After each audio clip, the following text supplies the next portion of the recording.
삶은 풍성해졌어요. 작년에 우리는 굉장히 불행한 일을 경험했습니다. 우리나라 대통령, 전직 대통령인 노무현 대통령이 작년 5월인가요? 지난해 5월, 1년이 벌써 넘었네요. 절벽에서 투신을 했습니다. 다이빙을 한 게 아니라 투신을 했거든요. 수영을 한 게 아니라 자기 목숨을 끊었습니다.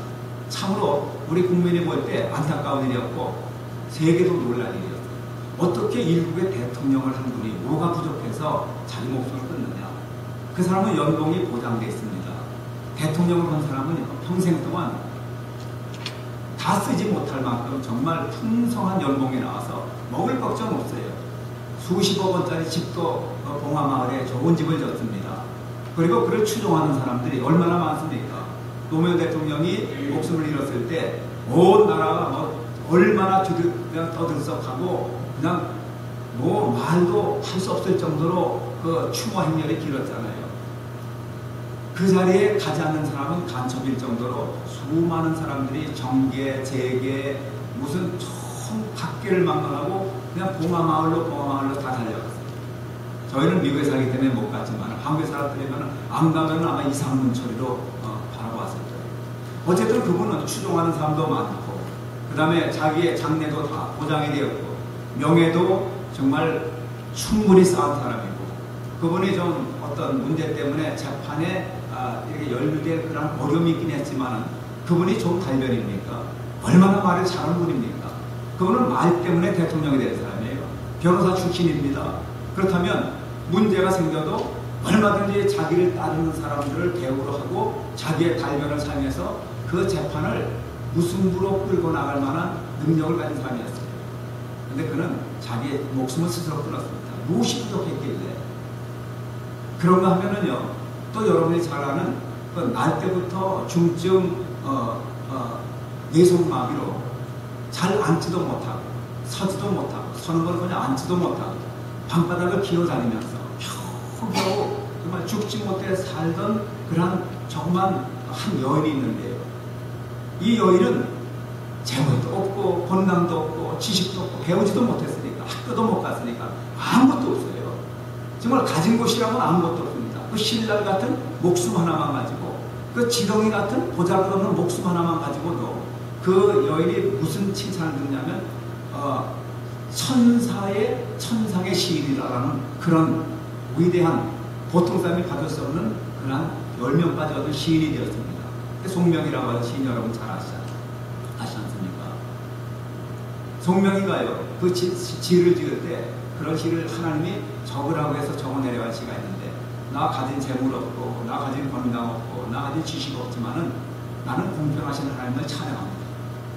그 대목을 딱 쓸 때 자기가 글이 안 써지더래요. 하나님이 너 그거 써라고 하는데 못 쓰겠습니다. 이게 뭐가 공평합니까? 내가 이렇게 천하에 부족한 몸을 가지고 인생을 쓰레기같이 벌레같이 살아가는데 어떻게 내가 공평하다고 글을 쓸 수가 있습니까? 하고 하나님께 항의를 했다는 거예요. 근데 하나님이 애야 그렇지 않다. 너 남이 갖지 못한 거 가진 게 있지 않느냐. 너 남이 갖지 못한 거 누릴 수 있는 게 있지 않느냐. 내가 있지 않느냐 하면서 하나님을 남이 갖지 못하는 것 자기는 가졌다고 하면서 그래서 하나님은 공평하신 하나님이다 라며 그 제목의 글을 시를 써내려는 것을 우리가 알고 있습니다. 한 사람은 일국의 대통령이요, 한 사람은 벌레같이 사는 사람이었지만 두 사람의 일생은요 전혀 대조적입니다. 한 사람은 다 잃는 것 같은데 절벽에서 투시를 하고 한 사람은 지금도 끈질기게 정말 잡초의 그 끈질긴 생명을 살아가듯이 살아가면서 시를 짓고 수많은 건강한 사람들을 오히려 그들에게 마음에 기쁜 노래를 불러주는 그런 위대한 시인이 되었습니다. 무엇이 차이입니까? 무엇이 그들의 근본적인 차이입니까? 하나입니다. 그들에게는 희망이 있느냐 없느냐였어요. 하나님을 향한 희망이 있는 사람은 아무리 그렇게 척박한 어둠 속의 환경 속에서도 그는 행복하게 살아갈 수 있고 하늘을 바라보면서 하나님을 향해서 공평하신 하나님, 우리가 보기에는 절대로 공평하지 않은 그분은 공평하신 하나님이라고 그렇게 하나님을 찬양할 수가 있어요. 한 사람은 모든 것을 다 갖추고 지식도 권세도 영화도 건강도 다 갖추고 있으면서도 그는 희망이 없었기 때문에 자기 목숨을 끊어버려요. 여러분, 그래서 참 저와 여러분들이 희망을 가지고 산다는 것, 그것도 하나님께 희망을 두고 산다는 것보다 가치 있는 일은 세상에 없습니다. 오늘 본문에 보면은요, 느헤미야가 예루살렘에 사는 자기 동족을 향해서 회개의 기도를 하는 내용입니다. 뭐라고 기도를 하냐면은, 옛적에 주께서 주의 종 모세에게 명하여 가라사대 만일 너희가 범죄하면 내가 너희를 열국 중에 흩을 것이요 만일 내게로 돌아와서 내 계명을 지켜 행하면 너희 쫓긴 자가 하늘 끝에 있을지라도 내가 거기서부터 모아 내 이름을 두려고 택한 곳에 돌아오게 하리라 하신 말씀을 이제 성컨대 기억하시옵소서. 예루살렘에 살고 있는 자기 동족을 향해서 느헤미야는 간절히 회개 기도를 드리고 있습니다. 그 예루살렘에 있는 사람들 향해서 하늘 끝에 있는 사람들이라지만은, 하늘 끝에 있는 내 동족이지만 하나님께서 주신 그 약속의 말씀을 기억하시고 우리를 살려주십시오. 우리 동족을 살려주십시오. 예루살렘에 있는 유대인들을 향해서 중보 기도를 하고 있는 느헤미야의 모습을 볼 수가 있습니다. 여러분, 하늘 끝이라는 것은 아주 먼 곳입니다. 벼랑 끝도 먼 곳이죠. 벼랑 꼭대기에 올라가도 위험합니다. 바다 끝에 가도 위험합니다.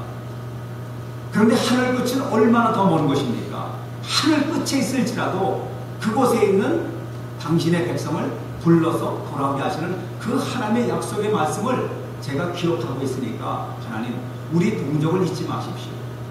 예루살렘에 살고 있는 유대인들은요, 바로 하늘 끝에 있는 사람이라고 느헤미야가 표현하고 있습니다. 그럼 하늘 끝이라고 하는 것이 과연 어디입니까? 예루살렘은 하나님의 도성이 있는 곳이죠. 그렇다면 예루살렘에 사는 사람들은 분명히 하나님과 함께하는 사람들이라고 말하심에도 불구하고 오히려 느헤미야는 포로로 쫓겨가서 먼 바벨론에 지금 끌려가 있고 페르시아 제국에 이제 신하가 되어 있는 그런 사람입니다. 하나님의 도성과는 거리가 몇 천리 떨어진 곳에 있는 사람이니까 하늘 끝에 있는 사람이라 한다면 느헤미야가 하늘 끝의 사람이 되고 예루살렘에 있는 사람들이 하늘 중심에 있는 사람이 되어야 돼요.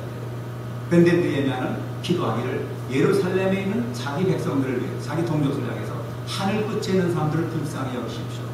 하늘 끝에 있는 내 동족을 불쌍히 여기시옵소서. 그들을 살려주시옵소서. 그렇게 말씀합니다. 왜 그러냐면 그들은 희망이 있는 사람이었어요. 느헤미야는 비록 바벨론 땅에 끌려와서 그리고 페르시아 제국에서 지금 이렇게 성공한 신하의 삶을 살고 있지만 언제나 자기 동족을 생각할 때는 희망이 사라진 민족이에요. 성벽도 무너지고 성전도 회파되고 이방 민족에게 끊임없이 수탈당하면서 제발로 일어서지 못하는 그런 삶을 살고 있는 자기 동족을 향해서 그들은 하늘 끝에 있는 나의 동족입니다 라고 그렇게 고백을 하고 있는 거예요. 하늘 끝이 어디입니까? 하나님이 안 계신 곳이에요. 하늘 끝이 어디입니까? 하나님의 능력이 다 상실된 것 같은 희망이라면 조금도 보이지 않는 곳이 하늘 끝입니다. 그러니까 여기서 하늘 끝이라고 느헤미야가 말하는 것은 바로 하나님의 영광이 떠난 것, 하나님을 멀리하는 사람들, 하나님이 살아계신지 또는 돌아가셨는지 아예 분간도 못하고 사는 사람들, 그 사람들을 바로 하늘 끝에 있는 사람들을 말하는 겁니다. 소망이 없는 사람들이에요. 이 세상에 가지고 있는 것만 가지고 우리는 행복하다고 생각하는 사람들. 노무현 대통령은 모든 것을 다 갖추고 있었지만 그는 하나님을 몰랐어요. 하나님이 바로 하나님이 나의 희망이라는 그 희망을 상실했기 때문에 노무현 대통령은 자기의 어떤 삶의 순간순간 다가오는 어떤 정치적인 압박, 어떤 그 권세를 가진 현 정권이 나에게 조여오는 그 압박 때문에 그는 견딜 수 없는 고독과 절망과 낙심을 느끼고 스스로 투시를 하고 맙니다. 하늘 끝에 있는 인생들은 하나님을 모르기 때문에 쉽게 자기를 포기합니다. 그래서 느헤미야는요, 비록 멀리 예루살렘에 떠나서 바르샤의 그 바사 제국에 있는 사람이었지만 그에게는 살아계신 하나님이 있었어요. 예루살렘을 끊임없이 바라보면서 그곳에 살고 있는 자기 동족을 위해서 기도하는 느헤미야, 가장 위험한 곳에 있는 사람들을 위해서 기도하는 느헤미야. 여러분, 위험한 곳이 어디입니까? 미국이 하나님을 잘 모실 때는 정말 하나님의 도성입니다. 거기는 한대 중심입니다. 그러나 하나님을 떠나고 세속적인